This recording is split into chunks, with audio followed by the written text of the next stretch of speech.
learners. Good morning, Vande Mataram, Jai Bharat, Jai Shri Swaminarayan. My name is Milan Dolaria. In this video, I will explain you theory part of chapter number 1. Our chapter number 1 is real numbers. Okay, so just be ready, open your mind, let's start it. First of all, Euclid's division lemma. Okay, for finding out SCF, Euclid give one method. Okay, it is called Euclid's division algorithm. Okay, so first of all we will start with Euclid's division lemma. For finding out SCF, Euclid give one method. Okay, that's why we are learning this. So first of all, Euclid's division lemma. Given positive integers a and b, there exist unique integers q and r satisfying a is equals to bq plus r, where r is greater than or equal to 0 and less than b. Okay, again, given positive integers a and b, there exist unique integers q and r satisfying a is equals to bq plus r, where r is equals to greater than or equals to 0 and less than b. Okay, now Euclid gives one method in which division rule is applied. Okay, first of all, for finding out SCF, at least we want the two numbers, right?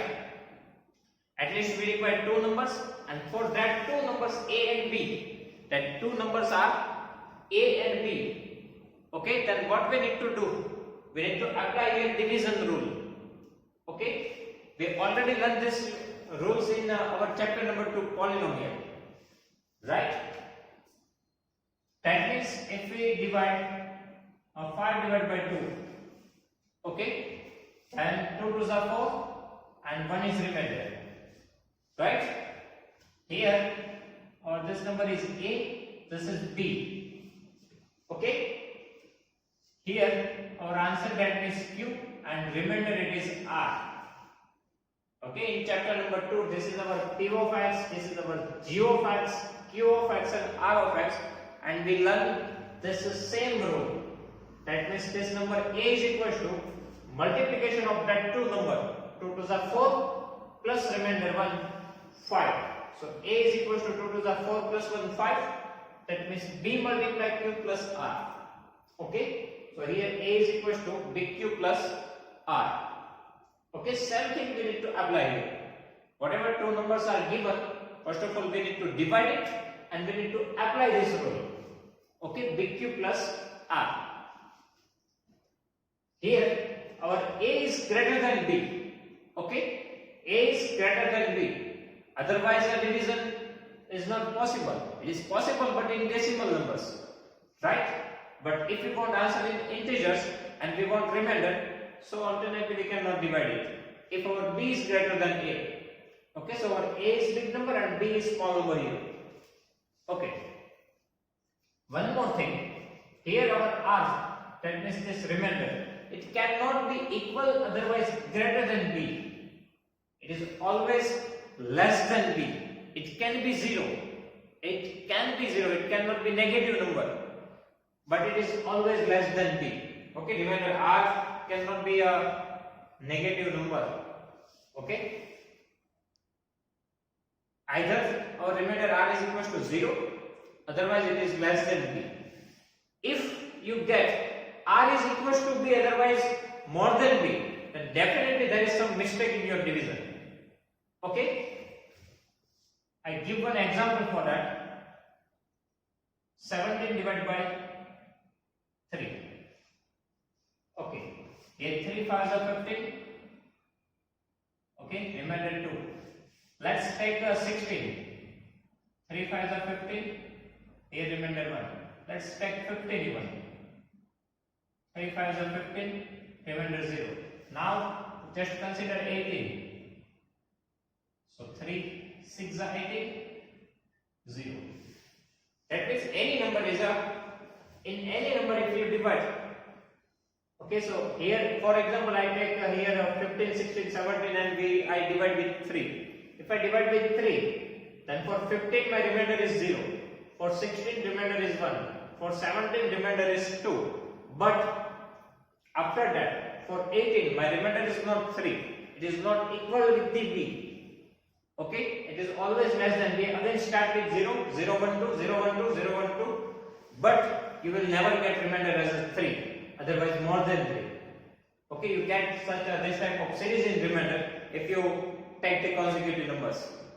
Okay, you will get the remainder 0, 1, 2, 0, 1, 2, 0, 1, 2, 0, 1, 2 and so on. You will never get the remainder 3.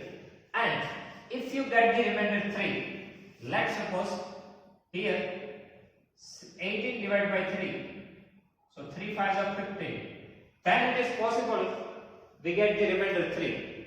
But here what is our mistake? We can factorize with the 6.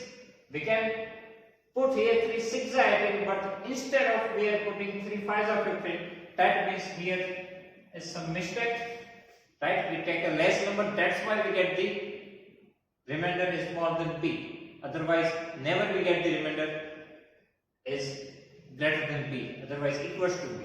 Okay, always it is a less than b. Yes, it can be 0.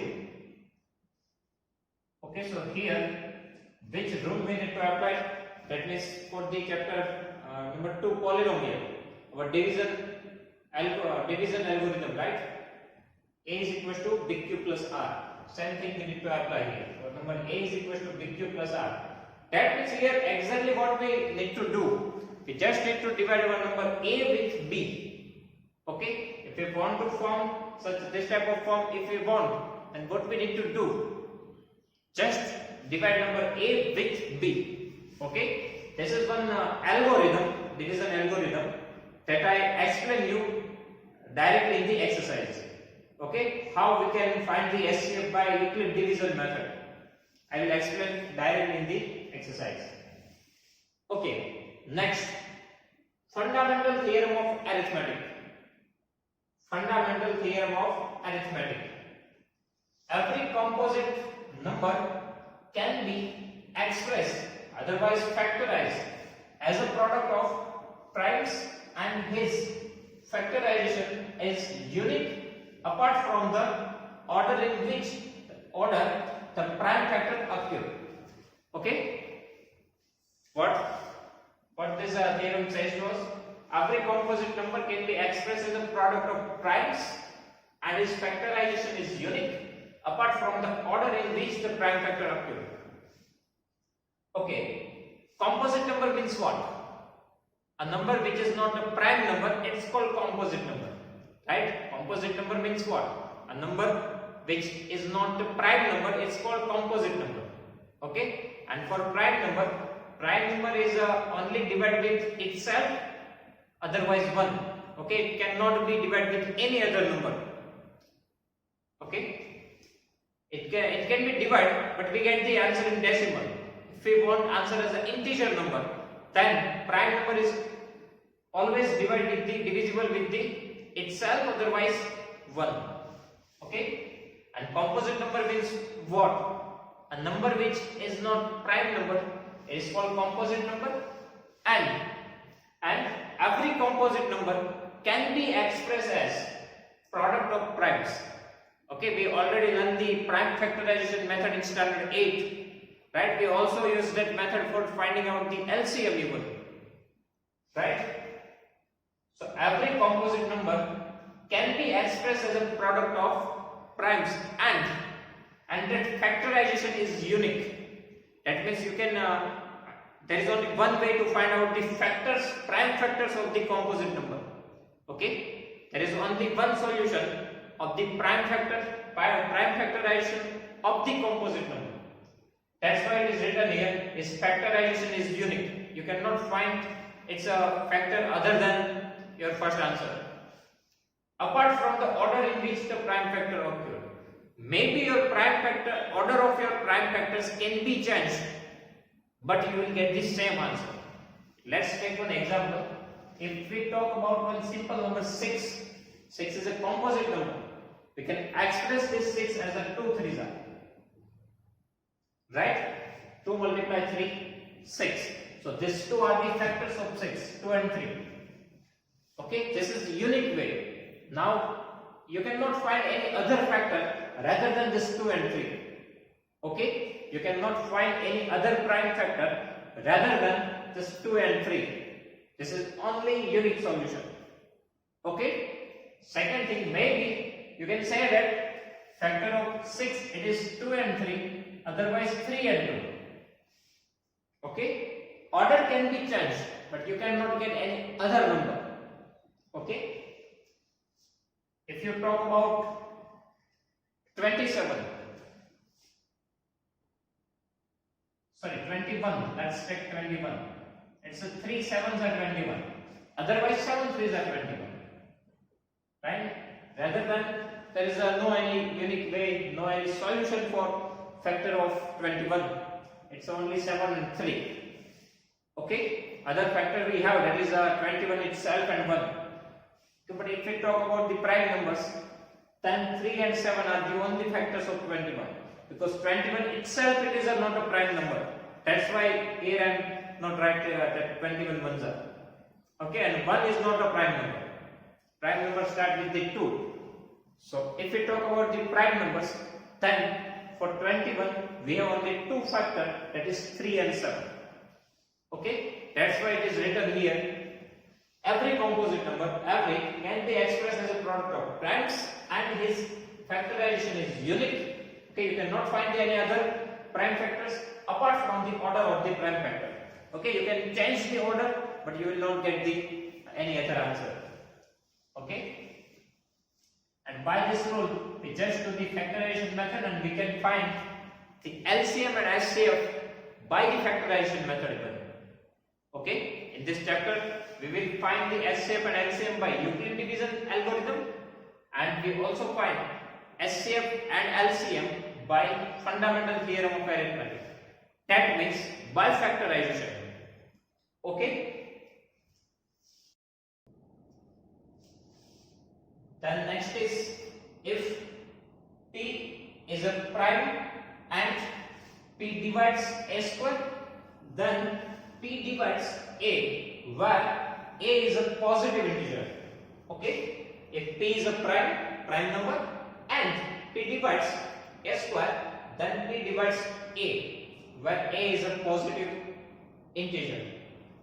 Okay, that means if A square is divisible by P, okay, if A square is divisible with any number, then obviously A is also divisible with that number. Okay, if A square is divisible with P, then A, it is also divisible with P. Okay, let's take one example. If we talk about 36, okay, 36 is divisible by 3, right? Divide by 3, we get the answer 12. This is, for example, our A square. Okay, here A square is divisible by prime number P. If A square, that means 36 is divisible by 3, then it's a square root. That means A is also divisible with 3. Okay, what this theorem says to us, if A square is divisible with any number, then A is also divisible with the same number. Okay, for example, if we take A is equal to 6, then A square it is 36. Okay, if 36 is divisible with 3, then obviously square root 6 is also divisible with 3. Okay, if we think about the factors, then always a square root is always a factor of its perfect square number. Okay, square root it is always a factor of perfect square number. I am not talking about prime numbers, but I am only talking about the factors. Why? Okay, that means A multiply A, it becomes A square. So obviously factor, if we factorize A square, then we get the factor A. Factor as A, we can get, right? Then if our A square, that means 2 times A, is divisible with any number, obviously our 1A is divisible with that number. Okay, That means what I want to say, if 36 divided by 3 is possible, obviously 36, that means 6, right? 6 multiplied 6. If 36 is divisible by 3, then obviously its factor is divisible by 3. Okay? What is the factor of 36? 3 to 2, right? If we think about the factors, then if 36 is divisible with 3, it means 6 are 36. So obviously this number square root 6 is always divisible with that number. Okay, we can take other examples too. If we talk about 81, right? 81 is divisible with 3, 27. Then square root 9 is also divisible with 3. Okay, you can pick any number. If your perfect square number is divisible with any number, then obviously square root, that means your number is always divisible with the same number. That means if a square is divisible with some number, any prime number, then obviously your a is also divisible with the same number. Okay?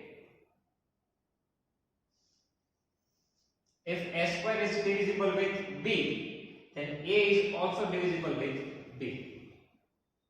Okay? So these things we applied in the sums of irrational number. Okay? If you want to prove irrational number, at that time we use these things. So just keep in your mind. Okay?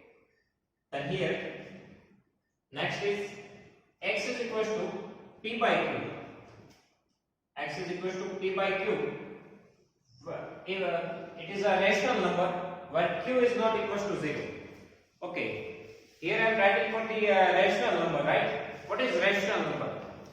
If a number can be represented by p by q, okay? If a number can be represented in the form of p by q, then it is called a rational number, right? If a number can be expressed as a p by q, it is called a rational number where q cannot be 0. That means our denominator cannot be a 0, because if our denominator is 0, then it goes to the infinite number, right? So here, if a number can be represented by p by q, then it is called a rational number. Okay? These things we already learned in our standard 8 and 9. Definition of rational number. Okay? Rational number is always expressed as p by q. Okay? If this is a rational number, then what is irrational number? Okay? What is the definition of irrational number? If any number is not rational number, then it is called irrational number.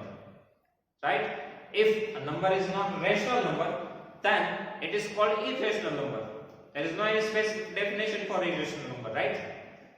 If number is not rational number, it is called irrational number. Okay. One more thing for the irrational number. If in under root we have prime numbers, it is always irrational number. Okay? If in under root we have prime numbers, then it is always irrational number. For example, we can write here under root 2, under root 3, under root 5, under root 7. Okay, because here 2, 3, 5, 7 are the prime numbers. Okay, so square root of any prime number, it is always an irrational number. Okay, square root of any prime number, it is always irrational number. So here under root 2 is irrational number, under root 3 is irrational number, under root 5 is irrational number, and under root 7 and etc. All the prime numbers, that means square root of all the prime numbers is always irrational number. Okay. The next, rational number plus, otherwise minus, otherwise multiply, otherwise divide. Irrational number, it is always irrational number. That means if you take one rational number and one irrational number, then for this all fourth arithmetic operation, addition, subtraction, multiply, division, you will get the answer as a irrational number. Okay? If you add rational number with irrational number, otherwise you subtract rational number with irrational number, otherwise you multiply your rational number with irrational number, otherwise you divide rational number with irrational number, you always get answer as irrational number. Okay, that means if your one number is irrational number, then definitely you will get the answer as irrational number. Okay, next, one number A multiply second number B is equals to SCF of A and B and multiply LCM of A and B. Okay, this is very important formula for you. Okay, if we have two numbers, then multiplication of the two numbers, it is equal with the SCF and it is equal with the product of its SCF and LCM. Okay, if you have two numbers, then multiplication of two numbers is equals to product of its SCF and LCM. Okay, let's take two simple number 12 and 18. Okay, if we talk about the 12, then it is 2, 2, 3, and here 6 to the, so 6, 2, 3, 4 is 12, no, here 3, 3 and 2, okay, 12 that means 2 to the 4 is 12, and here 18 that means 2 3 is 6 3 is 18. Okay, what is the SCF? I will explain you these things in briefly while we solve the exercise. Right now directly I will find the SCF. SCF, that means what? Whatever same factor we have in this two number, it's called as SCF.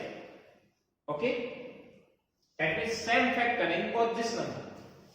If you see the factor of 12 and 18, then 2 2s are, here 3 3s are, so it is SCF. 2 and 3, so 2 3s are 6. Okay, and for LCM, we just need to check the exponent. Okay, here if it write this factor in exponential form, then 2 we have 2 times, so 2 square multiply 3. Okay, that means here nothing is there, so exponent 1. We can also write this 12 as in exponential form, so 2 square multiply 3. Same way we can write 18 as a 2 raised to 1 and 3 raised to 2.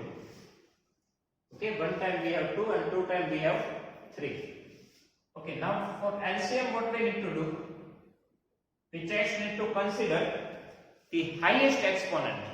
Okay, what we need to consider here? Highest exponent. Here, if we talk about this 2, okay, this 2 is present in both this number. Okay, here we have 2 square and here we have 2 raised to 1. So, which is greater? 2 raised to 2, right? We just need to consider highest exponent. Here our exponent 2, here 1. So, we need to consider highest exponent. So, it is 2 raised to 2. Now, just think about the 3. Okay, here we have 3 raised to 1, here 3 square. So, which is greater? So, it is 3 raised to 2, right? Highest exponent we need to put here. Now 2 square 4 and 3 square 9. So 9 4s are 36. Right? So LCM is equal to 36. That means our SCF it is 6 and LCM it is 36. Now multiply this SCF and LCM. So what do you get? 6 6 is 36, 6 is 18 plus 3 216. Okay, if you multiply your SCF and LCM, you will get 216. Okay, so SCF multiply LCM, then multiply your original two numbers. Your two numbers are 12 and 18, right? So 18 multiply 12. 18 multiply 12. So 8 2s are 16. Okay, one remainder, 2 1s are 2, 8 1s are 8, 8 plus 2, 10 plus 1, 11. And 1 1 is 1 plus 1, it's a 216. Okay, so product of your two numbers, it is product of SCF and LCM. Okay, so one number A multiply second number B is equals to SCF multiply LCM. if we talk about this Euclid's division algorithm, so from that we can find the SCF, right? By using the Euclid's division algorithm, we can find the SCF of two numbers. Okay, but we know that the two numbers and SCF, then we can find the LCM. Okay, if we transfer this SCF to the left hand side, it goes to the denominator, and from that we can find this LCM. Okay, then next is decimal expansion. Okay, here we have one table.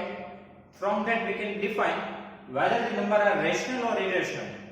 Okay, whether the number are rational number or irrational by the decimal expansion. If you find the decimal expansion, we can say that it is rational or irrational. Okay. First of all, decimal expansion terminating. Okay, terminating decimal expansion means what? You already learned this in standard 9. Okay, what is the terminated decimal expansion? That means like this. This is one example, 3.2. Okay, terminate, that means end. Okay, 3.2, then there is no number after this 2. It's called terminating. Okay, that means you will get the remainder 0 somewhere. Okay, if you divide the two numbers, you will get the remainder 0 at somewhere after some points. Okay, 3.2, that means it is a fixed number. It is not goes to the infinite. Okay, here your division process is complete. Okay, it's called terminating decimal expansion. That means like this 7.56, 8.996, whatever number, if it is end at somewhere, it is called terminating. Terminate, that means end. Okay, so 3.2, it does not goes to the infinite. Okay, it is called terminating decimal expansion. And if we have terminating decimal expansion, then it is called rational number. Okay, if terminating decimal expansion is there, it is called rational number. Okay, any number if it is have terminating decimal expansion, then always it is a rational number. Okay, one more thing for the rational number. See, I already explained the things here. Rational number can be expressed as p by q, right? P, that means our denominator, q, that means our denominator. So in terminating decimal expansion, we have one thing for the q, that means for our denominator q. Okay, the form of q, that means for our denominator, it is always in the form of 2 raised to m multiplied 5 raised to n. Okay, 2 raised to m multiplied 5 raised to n. Okay, that means here if we factorize this q, that means this denominator q, if we factorize it, okay, then all the factors are of in the form of 2 and 5. Okay, if we factorize this q, then we only get the factor 2 and 5, nothing else. Okay, 2 raised to m, that means m, it shows one number, any number. Okay, here it can be 2 raised to 3, 2 raised to 5, whatever number of factors are there, but we only get factor 2 and 5. Okay, that means whatever number of 2 and 5 is there, that is not an issue. Okay, but it is fixed. If we have terminating decimal expansion, then if you factorize the denominator, always you get factor as a 2 and 5. Okay, there is no any other factor rather than this 2 and 5. Okay, let's take this example 3.2. Okay, 3.2, how can you express this number as a rational number? 32 divided by 10. Now if you factorize this denominator 10, it is 5 2s are.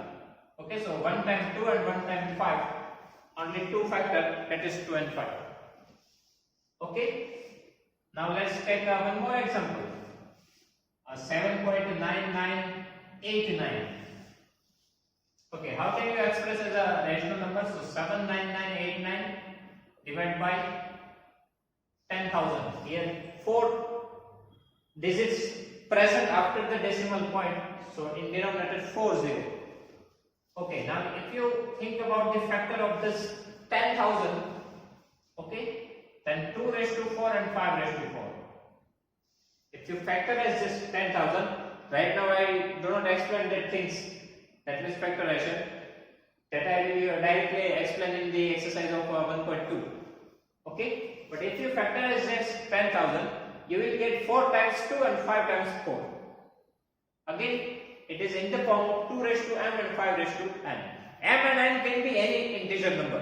Okay, m and n can be any positive integer. Here we have 4, but what we want to say, that if we factorize this denominator, always we get factor as a 2 and 5 only. Okay, nothing else. So if we factorize the denominator, and if we get the factor only in terms of 2 and 5, it means that it have terminating decimal expansion and it is rational number. Okay, so if we directly factorize our cube, and if we get the factor 2 and 5 only, then directly we can say that it is a rational number. Okay, one more thing, it is for the non-terminating repeating. Now what is a non-terminating repeating? Non-terminating, that means it's a never terminate. It goes to the infinite number. Okay, that means after decimal point you have infinite number of digits, but you will not get the remainder as 0. It never terminates. It is non-terminating. Okay, non-terminating and repeating. Never terminate, but repeating, that means repeats 3 digits. Okay, non-terminating, that means never terminate, but repeating, that means repeat the number. Okay, here 3.2222, that means this 2 number is repeating. Okay, and all the digits are of 2, but we never get the remainder as a 0. That's why it is non-terminating. It goes up to the infinite number of digits. Okay, and after the decimal point, pattern repeats. Okay, we can also express these things as a 3.2 bar. It means whatever digit is repeating after the decimal point, we can put one bar sign on that number. Okay, so here 3.2 bar, it means 3.2222. Okay, non-terminating repeating, it is also a rational number. Okay, in both these things, if our number have terminating decimal expansion, otherwise non-terminating repeating decimal expansion, it is always a rational number. Okay, and if we talk about the form of cube, okay, if we talk about the form of cube, then at least one factor other than 2 and 5. Okay, in this decimal expansion, that means in non-terminating repeating form of cube, at least one factor other than 2 and 5. If you factorize your denominator, you will get at least one factor other than 2 and 5. That means if you factorize the cube and you only get the factor as 2 and 5, it have terminating decimal expansion, and if it is have the factor other than 2 and 5, it is non-terminating repeating decimal expansion. Okay. If we talk about some number like 7 by 35. Okay, let's take 3 upon 35. Okay, now if you factorize your denominator 35, then factor of 35 7 and 5. Right, here you have 5, that is okay, but you have factor 7, it is other than 2 and 5. Right, here we get one factor other than 2 and 5, here we get the 7. So it is non-terminating repeating. Okay,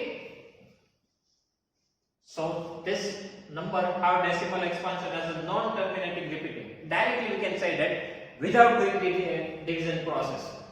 Okay, if we have at least one factor other than 2 and 5, then it is have non-terminating repeating decimal expansion.